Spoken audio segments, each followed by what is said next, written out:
Hello বন্ধুরা, সিঁদুরের মূল্য নাটকের আগামী পর্বের আপডেট নিয়ে চলে এসেছি আপনাদের মাঝে। এপিসোডের শুরুতে আমরা দেখতে পাব মিষ্টি রেগে গিয়ে অনুকে ধাক্কা মেরে ঘর থেকে বের করে দেয়। এরপর মিষ্টি বলে, এখন থেকে 3 দিন যদি তুই এখানে চুপচাপ বসে থাকিস তাহলে তুই নিজে নিজেই ঠিক হয়ে যাবি। এই কথা শুনে অনু অবাক হয়ে বলে, তুই ভাবছিস আমি তোকে ভাই বলে ডাকব?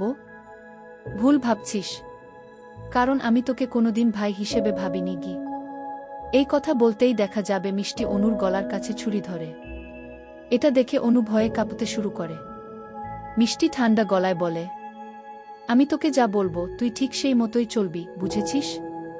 কিন্তু অনু জবাব দেয়, না, আমি তোদের কথামতো চলব না গি।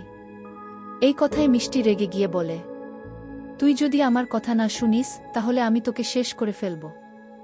ভয়ে কাঁপতে থাকা অনু তখন বলে, তুই কি চাস সেটা বল। মিষ্টি বলে, আমি চাই তুই এই বাড়ি ছেড়ে চলে যা, আর কোনোদিন এখানে ফিরে আসবি না গি। অনু অনেক অনুরোধ করলেও মিষ্টি একটাও কথা শোনে না। সে একটা দড়ি দিয়ে অনুর হাত পা বেঁধে রাখে। এদিকে বাইরে ইয়াস্তা আর বাবলো এসে দেখে অনু কান্না করছে এবং ঘর ছেড়ে বেরিয়ে যাচ্ছে। তারা বলে, অনু তুই একেবারে চলে যা, আর যদি কখনো মনে করিস আমাদের ফোন করবি, তার দরকার নেই, কারণ আমরা জানি যেখানে থাকিস ভালোই থাকবি।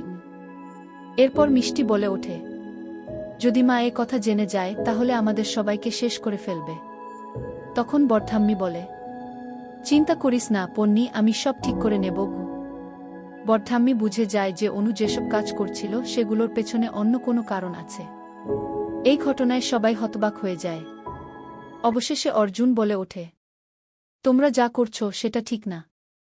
আসলে অর্জুন নিজের নাম উল্লেখ করে এই বাড়ি থেকে চলে যাবে গু।